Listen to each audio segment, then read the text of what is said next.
So about 6 years ago, the first time I met Shaykh Uthman, or I saw him, was at Shaykh Yasir Qadi's Ulum al-Quran class at Al-Maghrib.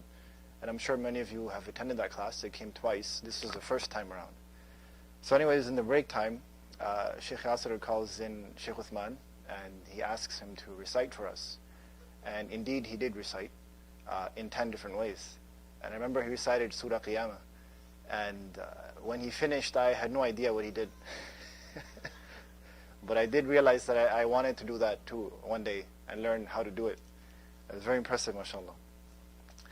Anyways, later in the class, Shaykh Uthman announced that he'll be starting Tajweed classes, and he'll be taking a few number of students, and there'll be an entrance exam. So I applied for it, I signed up, and lo and behold, there was a series of questions that I had no clue.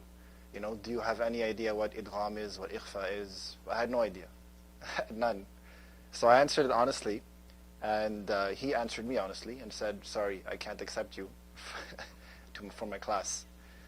Unfortunately, you know, I felt like my dreams were shattered because I wanted to learn Tajweed for the longest time. That night, I made lots of dua and asked Allah to open a door for me. Could be any door, but just a door to learn Tajweed. And subhanAllah, the next day, I got an email from Shaykh Uthman saying that some students have dropped out, so we need some bonus students.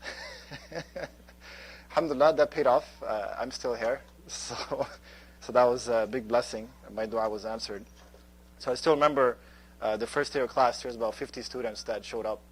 And it was kind of overwhelming because some of the topics that Shaykh Uthman taught that day were just over my head. I had no clue what he was talking about. He mentioned back then, fancy terms like idgham and ikhfa and makharij, and I had no idea what these things were. I could always read the Quran, but that's it. I could just read it, not recite it. Anyways, one thing I remember Shaykh Uthman told me was, don't give up. Just stick around and you'll be fine.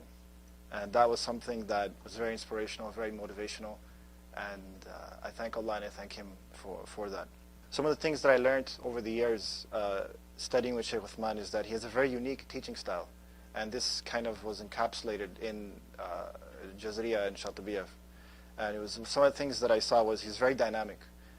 He adapted to the students' level of understanding and taught them based on that. So it wasn't just a generic approach, it was always very, very two-way, very feedback-based. MashaAllah. Another thing he was very analytical. He's a master in communicating the message and theory. In fact, he could explain one concept in so many different ways that you had to be not intelligent to not get it, basically. He's very logical, very philosophical. He always encouraged us to use our logic, our intellect. He always discussed the views and theories of the past scholars in the field and current ones as well. And above all, he was very sincere, and he would always push that upon us as well. If he would see that we're slacking off, he would not teach us a lesson that day, but would teach us a lesson on sincerity. And it was very important. And as students of Quran, we need to always be focused on having sincerity and ikhlas in our actions and understand why we're doing this.